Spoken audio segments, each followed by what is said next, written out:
I remember the weight of the silence in that office as clearly as the rain that battered the windows that morning.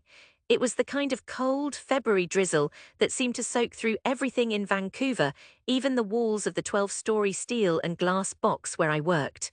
The grey sky pressed in on us through the narrow windows, never enough light, never a glimpse of anything that hinted at dreams, only work stacked in neat, oppressive piles. I stood in front of Mr. Jansen's desk, heart hammering. My sketches lay on the glass top, rain-damp edges curling up. They looked out of place among the rows of blueprints stamped with other people's names, the architects who seemed born to this world of measured successes. He'd summoned me with that email subject line as clinical as an autopsy report, design review. I should have known better than to hope. He tapped a pen against my drawing, every click prickled against my bones. "And this," he said, not even looking at me, "can you explain what it is you were thinking?" I licked my lips and tried to project confidence through the shaking in my hands. "It's a sustainable housing concept, modular, adaptable. It could bring design to the neighborhoods that—" He cut me off. "Housing designed to be colorful," he spat the word like a cherry pit. "You know the city won't go for it, no one will, not in this market." Then the coup de grace. "You're wasting time, ours and yours. Do you want to be an architect, Maya, or do you want to play at being an artist?" Silence. I could feel the other designers at their desks, pretending not to watch but listening all the same. I saw Sarah's eyebrows stitched together in pity. Daniel bit the inside of his cheek, gaze fixed on his monitor, filing away another example of what not to do. "Stick to the renderings," Mr. Jansen said, sweeping my sketch aside. He picked up the next stack, something boxy and safe. "Let's focus on what gets built." My jaw hurt from how tightly I worked to hold it in place. "Thank you for your feedback," I said, like we're taught in school, and slid my drawing back into my folder. There was nothing else to do. I walked out of the room. Each step felt like I was crumpling my own heart deeper into my chest. Afterward, no one mentioned it. The office moved on. My dream, the one that had led me to architecture in the first place, receded for a while under the hum of fluorescent lights. But dreams have a way of refusing to die, even when you think you've laid them to rest. I'd always been the stubborn one in my family, ever since I was a kid trailing behind my mom on Commercial Drive with a sketchpad and stubby pencils. She sold insurance to pay rent on the third-floor walk-up. I filled page after page with crooked houses and bridges arching across streets, imagining better, friendlier buildings that could hug people on rainy days. She humored me, my Maya, drawing the world her way, but she never really believed any of it would matter. That feeling grew, settled in a thicker layer after my dad left. I was 12. Mom told my aunts at Friday dinner, "Maya wants to change the skyline. Isn't that cute?" My Uncle Gary choked on his beer, laughing. "In this city. You'd have better luck buying one of those fancy condos, kid. Stick to something with a future, nursing, maybe, or law. They need more dentists."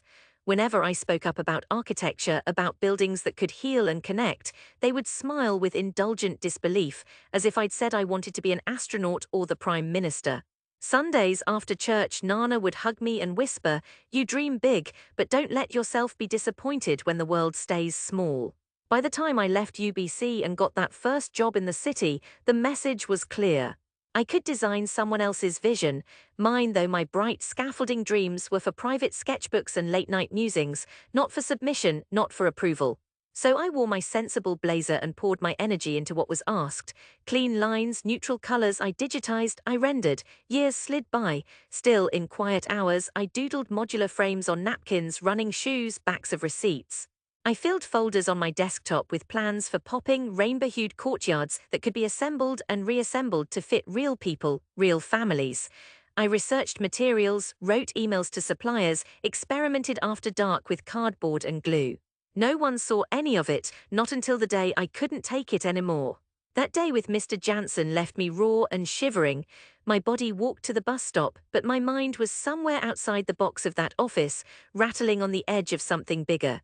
By the time I made it home, watching headlights slash through puddles, I was done with waiting for permission. I was also terrified. I sat up late that night flipping through my designs, trying to decide which hurt more, failure or never even trying. In the pale morning, I drafted a letter. I sent my best sketches and an essay to a competition I'd seen online a month before, one for innovative housing solutions for urban centers. It was open to everyone. The prize was tiny compared to even one of Jansen's contracts, but it was mine.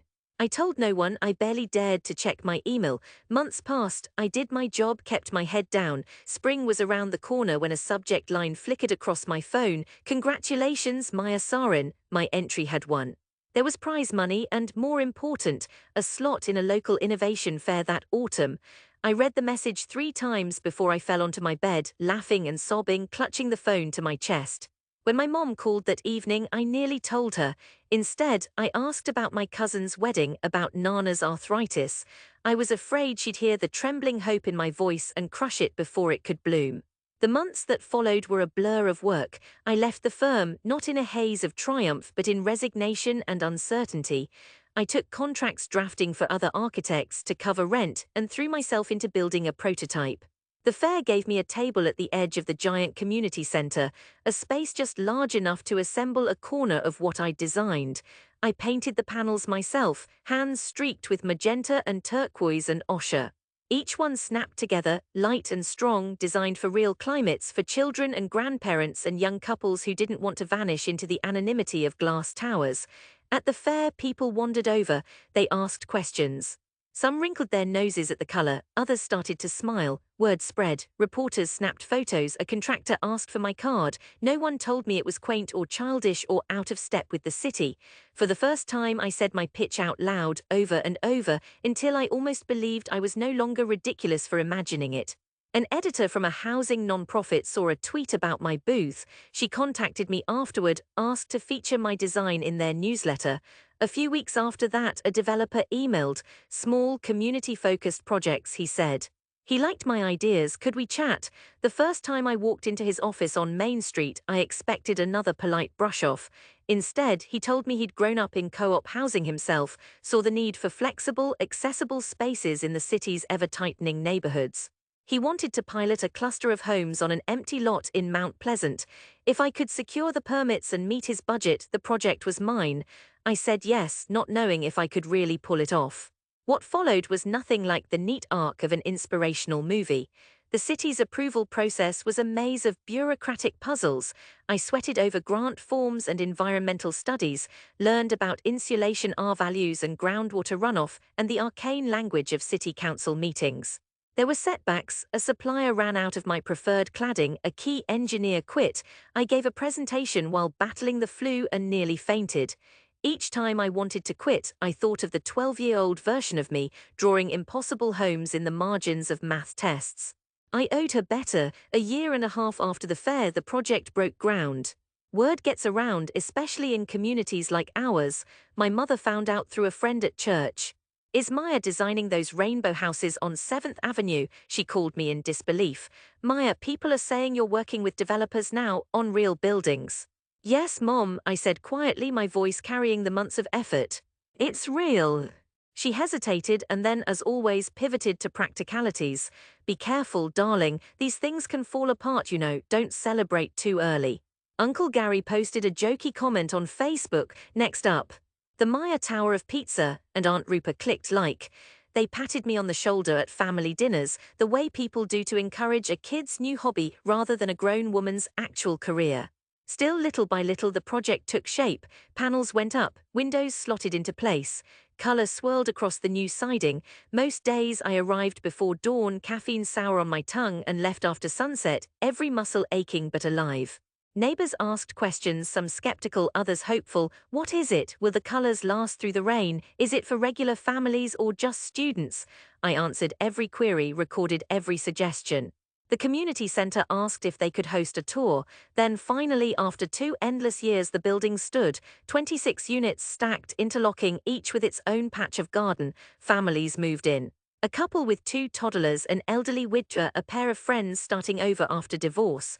They painted murals on courtyard walls, planted rows of herbs.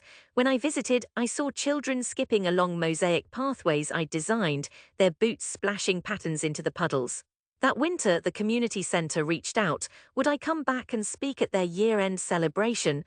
The event was open to the public and they wanted to show off the project, invite donors, builders, and the community. It meant a tour, a short talk from me, and a ribbon-cutting ceremony. I hesitated, thinking of the memories the place held. I remembered running through those halls as a teen, hoping no one would notice my awkwardness, or the way I always carried a sketchbook instead of a phone. But I said yes. I wanted not revenge exactly, but resolution. I invited my family. Someone must have passed the word because the list grew: Nana, cousins, and unexpectedly, my old boss, Mr. Jansen, who RSVP'd through the center's website. I stared at his name for a long while, barely believing he'd bother to come. The day of the event was winter bright, sky brittle blue over capped mountains. I arrived early, smoothing down a jacket I'd spent too long picking out. My mom and Nana arrived first, pressed together in their thick coats. Nana squeezed my hand, her own rough with age. "You did this?" she asked, wide-eyed at the swath of color running across the eaves. "With help," I said, unable to keep the tremor of pride from my words. Guests streamed in. Children tugged their parents through the walkways, marveling at the playful angles. The air was sharp with the oyster metal scent of cold and wood smoke, laughter bouncing off the walls. When we reached the central courtyard, I saw cluster after cluster of people pressing up against the windows, trying to get a look inside. The ceremony started. Someone from the city council gave a speech about vibrant urban renewal. My stomach twisted as my name was announced. I stepped up, hands clenched behind the podium, and told the story of how this place grew, born from sketches roughed out in the margins, made real by the labor of many hands. "I was told," I said, voice clear despite the quiver at its edges, more than once that these kinds of buildings didn't belong in Vancouver, that color was frivolous, that we should be grateful just for what's expected, not for what could be. But I learned something standing here with all of you: belonging, safety, beauty, they are things we build together, even when people say it can't be done. Applause. I saw my mother crying, silent tears streaking down careful makeup. Nana clapped, her smile radiant. Even Uncle Gary from his seat at the back wiped at his eyes, though he'd never admit it. After the speeches, we led a tour of the building. Each apartment's door was thrown open. In one, a child rushed up, grabbing my hand. "Did you make this?" she asked, pointing at the window ledge painted with wildflowers and bees. "Yes," I said, kneeling down. "But you made it better just by living here." She grinned, her missing front teeth shining with pride. In the common room, I saw Mr. Jansen standing awkwardly apart from the rest. His gaze raked over the exposed beams, the snug arrangement of open spaces, the way sunlight sliced in at sharp angles, painting the walls with gold and turquoise. He caught my eye, hesitated, then approached. The others hung back, letting us stand alone in the hush of the room. He nodded, jaw working as though chewing on something hard. "You did it, Maya," he said. "I was wrong. This works. It's remarkable." "You proved me wrong." He tried for a smile, but it faltered. "I wish I'd seen it before." A tightness in my chest eased, the taste of old humiliation dissolving. "Thank you," I replied, meeting his gaze. "But I saw it, even when you didn't." People filtered out to the street as the light faded. Inside, the rooms were warm, full of voices, snow boots, the scent of toast drifting from open windows. My family gathered around me, expressions soft and proud in the dim hallway. Nana hugged me again fiercely.